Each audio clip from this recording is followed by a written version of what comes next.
Le Canada vient peut-être de prouver au monde entier qu'on peut faire vaciller la première puissance mondiale, sans armée, sans sanctions, sans guerre, simplement avec des rails, des ports et une stratégie implacable. Le moment qui a profondément modifié l'équilibre économique de l'Amérique du Nord ne s'est pas déroulé lors d'une audition sur le commerce, ni dans une salle de presse de la Maison-Blanche. Il a eu lieu dans un centre de conférence à Toronto, pendant un briefing trimestriel destiné aux investisseurs, avec le Premier ministre du Canada assis au premier rang, tandis que le PDG d'une compagnie ferroviaire lisait un discours soigneusement validé par des experts en droit commercial, en commerce international et en réglementation canadienne. Les mots employés étaient mesurés, professionnels, mais leurs conséquences furent considérables. En seulement 72 heures, l'un des leviers les plus puissants dont disposaient les États-Unis sur les marchés mondiaux des céréales venait d'être neutralisé. Non pas par des droits de douane. Non pas par des sanctions. Non pas par une décision relevant de l'Organisation mondiale du commerce ou pouvant être contestée par le représentant américain au commerce. Mais par une simple restructuration opérationnelle. Cette manœuvre, coordonnée avec une précision remarquable, fut annoncée par deux entreprises privées, Canadian National Railway et Canadian Pacific Kansas City. Le calendrier était chirurgical, et l'architecture juridique conçue pour résister à toute contestation dans n'importe quelle juridiction commerciale au monde. Voici ce qui s'est réellement passé. Les deux annonces ferroviaires ont été publiées à quelques heures d'intervalle, chacune présentée séparément comme une mesure d'efficacité interne et d'optimisation pour les actionnaires. Un langage purement entrepreneurial, choisi avec soin, qui empêchait les régulateurs américains de démontrer une motivation politique ou protectionniste. Mais cette synchronisation n'avait rien d'un hasard. Quelques jours plus tard, la presse spécialisée révélait que Transport Canada avait organisé des réunions discrètes avec les dirigeants des deux compagnies ferroviaires dans les semaines précédentes. Selon un participant, ces échanges portaient sur l'alignement stratégique des capacités ferroviaires privées avec les priorités économiques nationales du Canada. Tout avait été calculé, le cadrage, le calendrier, chaque mot utilisé. Les annonces semblaient indépendantes, mais ensemble elles ont accompli ce qu'aucune mesure gouvernementale canadienne n'aurait pu imposer légalement. Premier pilier, la restructuration des priorités logistiques. Canadian National Railway annonça que l'accès prioritaire aux ports de Vancouver et Prince Rupert, les deux portes d'entrée les plus rapides vers l'Asie, serait désormais attribué selon un nouveau système. Ce cadre favorisait les marchandises canadiennes, les expéditions sous contrat de long terme vers l'Europe et l'Asie, ainsi que les produits agricoles transformés à forte valeur ajoutée. Les céréales américaines exportées en vrac, elles, passaient au second plan.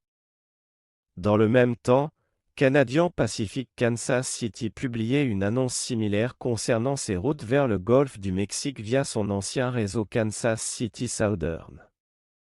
Même logique, même orientation. La conséquence fut immédiate, les exportateurs américains de céréales, habitués depuis des décennies à bénéficier d'accords informels sur les wagons disponibles, les horaires prioritaires et les créneaux portuaires, découvrirent que ces privilèges n'existaient plus. Le grain venant du Minnesota ou des North Dakota et South Dakota, autrefois expédié vers le Pacifique selon un calendrier prévisible, se retrouvait désormais soumis à un système conçu pour maximiser les intérêts économiques canadiens. Autrement dit, les marchandises américaines n'étaient pas interdites. Elles étaient simplement placées en bout de file, au moment même où cette file devenait décisive. Deuxième pilier, la restructuration tarifaire. Les deux compagnies ferroviaires ont également annoncé de nouvelles grilles tarifaires.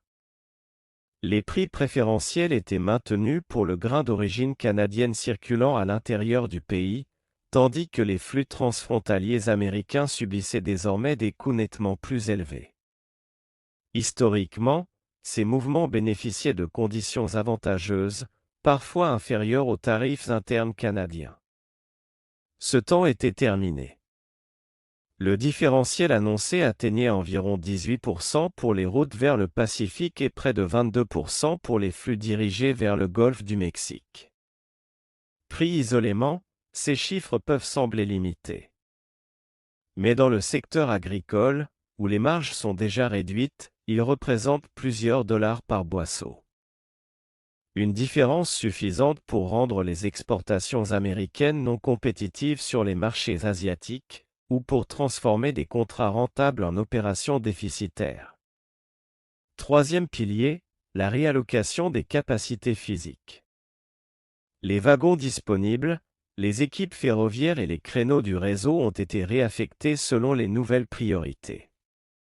Les expéditeurs américains ont reçu un message clair: durant la période cruciale des récoltes, la disponibilité des wagons serait réduite d'environ 30% par rapport aux années précédentes. Ce seul détail a transformé ce qui semblait être un simple ajustement commercial en véritable crise agricole. À cela s'ajoutait la dimension continentale de Canadian Pacific Kansas City, seule entreprise à disposer d'une ligne continue reliant le Canada, les United States et le Mexico sans rupture de charge, depuis sa fusion avec Kansas City Southern en 2023. Aucun groupe ferroviaire américain ou mexicain ne possède un réseau équivalent. Cela donnait à CPKC un pouvoir unique sur les exportations américaines vers les acheteurs mexicains, étendant ainsi la restructuration canadienne à une troisième zone géographique stratégique. Mais le point le plus destructeur n'était pas l'action elle-même. C'était l'absence totale d'alternatives réalistes pour les exportateurs américains. La réalité géographique est brutale. Les ports canadiens sont, dans de nombreux cas, plus proches des marchés asiatiques que les ports américains de la côte ouest. Prince Rupert se situe à environ 2 jours de navigation de moins vers Tokyo, Busan ou Shanghai par rapport à Los Angeles ou Long Beach. Vancouver offre lui aussi un avantage d'environ 1 jour et demi. Ces écarts représentent des économies directes en carburant, en assurance, en frais portuaires et en délai de livraison. C'est précisément pour cette raison qu'environ 60% des exportations américaines de céréales vers la zone Asie-Pacifique transitent par des ports canadiens, sur des rails canadiens et via des infrastructures terminales exploitées par des sociétés canadiennes. Les ports américains de la côte ouest, eux, tournent déjà à saturation entre conteneurs, fret industriel et marchandises agricoles. Il n'existe aucune capacité disponible immédiate pour absorber un afflux massif de céréales redirigées. Et la crise ne s'arrêtait pas là. Le réseau ferroviaire aggrave encore la dépendance.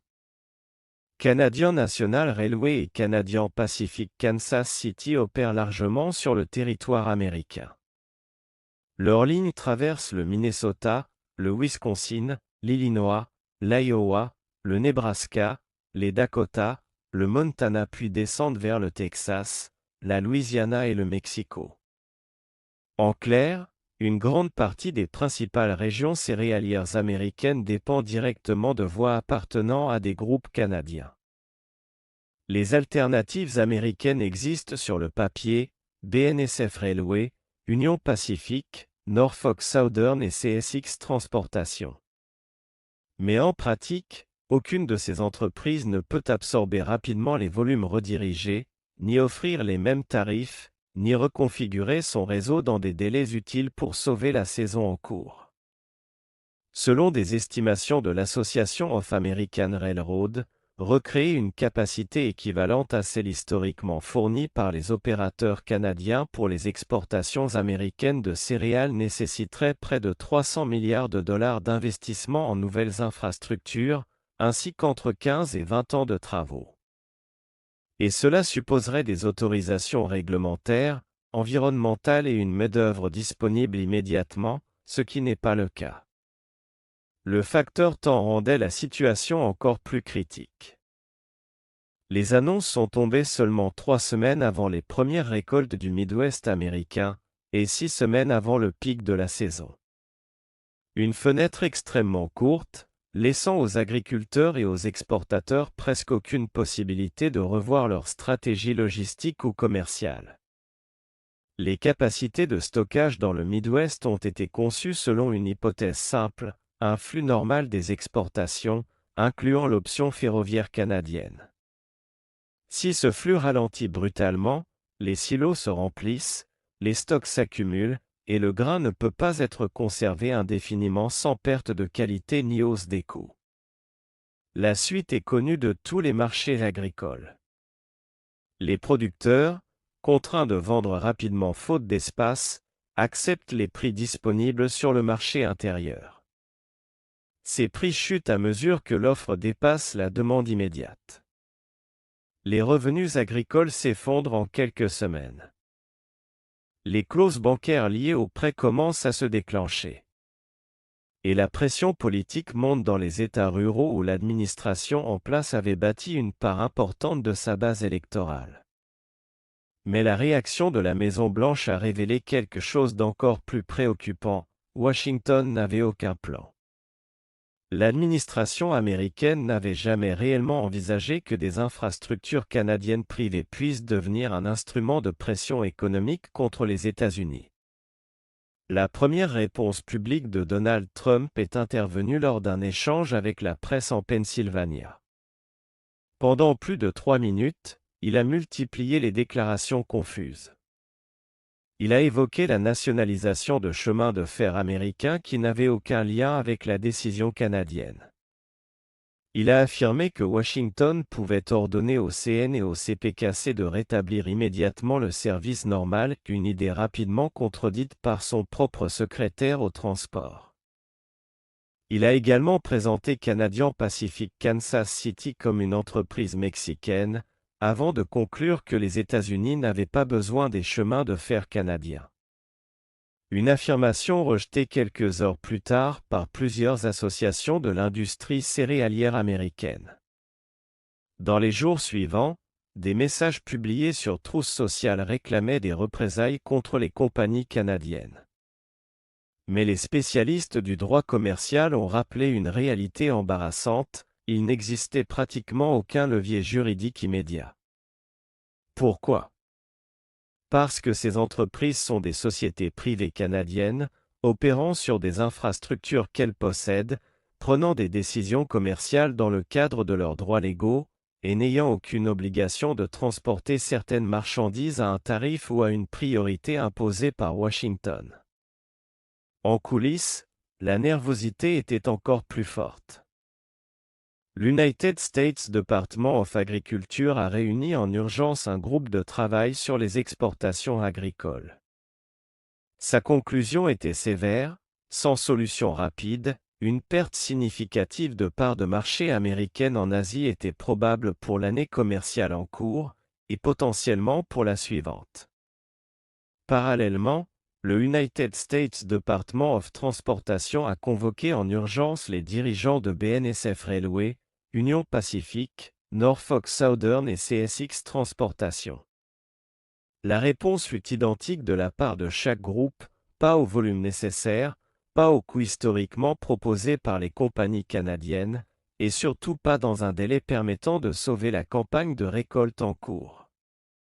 Le Surface Transportation Board a ensuite informé la Maison-Blanche des limites juridiques de l'autorité américaine. Le constat fut difficile à accepter, les régulateurs américains disposent d'un pouvoir extrêmement limité sur les opérations du Canadian National Railway et du Canadian Pacific Kansas City, y compris sur certaines activités menées en territoire américain. Le cadre réglementaire repose largement sur la structure corporative et les accords existants, non sur la simple géographie des voies exploitées. Au United States Department of State, plusieurs notes internes auraient décrit la situation comme sans précédent dans les relations commerciales modernes.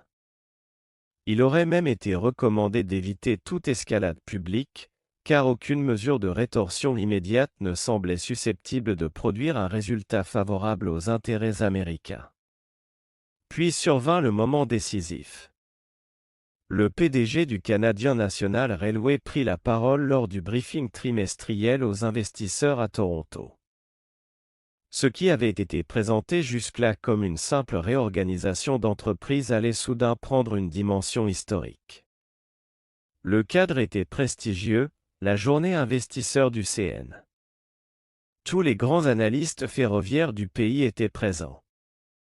Des représentants des principaux fonds de pension canadiens, plusieurs fonds américains, ainsi que des délégués de fonds souverains venus de 3 économies asiatiques assistaient à la réunion. Toute la presse spécialisée nord-américaine du secteur agricole était également sur place. Au premier rang se trouvait aussi le PDG de Canadian Pacific Kansas City, signe visible d'une coordination assumée entre les deux groupes. Et surtout, assis dans la même rangée, le Premier ministre du Canada. Un chef de gouvernement ne se déplace pas à une réunion trimestrielle d'entreprise pour écouter des résultats comptables ordinaires. Sa présence indiquait clairement qu'un message bien plus important allait être envoyé. La présentation débuta pourtant de manière classique, résultats trimestriels, performance opérationnelle, perspectives financières. Puis elle glissa progressivement vers la justification de la restructuration. Le PDG expliqua que les nouvelles priorités logistiques répondaient à des principes solides de création de valeur pour les actionnaires. Il souligna que la réallocation des capacités favorisait les relations commerciales les plus rentables du groupe. Il affirma que ce nouveau cadre devait soutenir durablement la croissance des bénéfices. Chaque phrase était difficile à contester, car chaque phrase reposait sur une logique économique crédible. En surface, il s'agissait simplement d'une entreprise bien gérée prenant des décisions rationnelles. Puis le Premier ministre s'avança vers le podium. Son ton fut calme, mesuré, maîtrisé. Aucun excès, aucune mise en scène dramatique. Il salua la direction du groupe, les investisseurs, les analystes et les délégations étrangères. Ensuite, il formula la phrase la plus importante de toute la séquence. Le gouvernement canadien, déclara-t-il, soutiendra toujours les entreprises d'infrastructures canadiennes lorsqu'elles prennent des décisions commercialement rationnelles servant les intérêts économiques et les priorités stratégiques du Canada. Autrement dit, ce qui ressemblait à une décision privée venait de recevoir, publiquement, une validation politique nationale. À cet instant précis, tout le monde dans la salle a compris le véritable message. Ce n'était pas seulement un discours destiné aux investisseurs. Ce n'était pas uniquement une démonstration de discipline stratégique canadienne. C'était une déclaration adressée directement à United States. Le Canada avait découvert la puissance géopolitique de ses infrastructures privées. Pendant des décennies, les chemins de fer, les ports et les corridors logistiques avaient été considérés comme de simples outils économiques. Désormais, ils apparaissaient comme des instruments d'influence capables de redessiner les rapports de force commerciaux du continent. Le message était d'autant plus puissant qu'il ne reposait sur aucune mesure spectaculaire. Aucun embargo. Aucune sanction. Aucun conflit diplomatique ouvert. Aucun décret d'urgence. Seulement des décisions d'entreprise, légalement défendables, économiquement cohérente et politiquement soutenue. C'est précisément ce qui rendait la manœuvre si difficile à combattre. Les États-Unis ne pouvaient pas dénoncer officiellement une agression commerciale classique, puisque rien n'avait été présenté comme tel. Ils ne pouvaient pas facilement saisir une juridiction internationale, car aucune règle n'avait été frontalement violée. Ils ne pouvaient pas non plus mobiliser rapidement des alternatives logistiques crédibles. Le Canada venait donc de démontrer qu'un pays intermédiaire, doté d'infrastructures stratégiques bien placées, pouvait imposer un coup majeur à une superpuissance, sans confrontation directe. Pour les marchés agricoles américains, les conséquences furent immédiates. les négociants commencèrent à réviser leurs prévisions de marge. Les exportateurs réévaluèrent leurs routes. Les acheteurs asiatiques, toujours sensibles au prix final rendu port, se mirent à regarder ailleurs. Pour les agriculteurs du Midwest, le choc était encore plus concret, baisse probable des prix domestiques, congestion des stocks, incertitude sur les ventes futures et crainte d'un affaiblissement durable de la compétitivité américaine. Mais au-delà des céréales, cette affaire ouvrait une question bien plus vaste. Combien d'autres dépendances stratégiques les États-Unis considèrent encore comme acquises? Combien de chaînes logistiques transfrontalières pourraient, demain, devenir des leviers de pression silencieux? Et combien de partenaires économiques ont observé ce précédent avec attention? Car ce qui s'est joué à Toronto dépassait largement le rail ou l'agriculture. C'était une leçon contemporaine de puissance économique. Au XXIe siècle, contrôler les flux peut parfois compter davantage que contrôler les frontières. Et pendant que Washington cherchait encore une réponse, Ottawa avait déjà envoyé le signal au reste du monde. La puissance moderne ne se mesure pas seulement en armée ou en sanctions. Elle se mesure aussi en ports, en rails, en contrats, en capacité de stockage, et en capacité d'agir avant que l'adversaire ne comprenne ce qui se passe. Voilà pourquoi ce moment pourrait rester comme l'un des tournants économiques les plus sous-estimés de l'histoire récente de l'Amérique du Nord. Ici Marc Analytique, présenté par Marc. Si cette analyse vous a apporté un éclairage nouveau, abonnez-vous et activez les notifications pour ne rien manquer des prochains décryptages.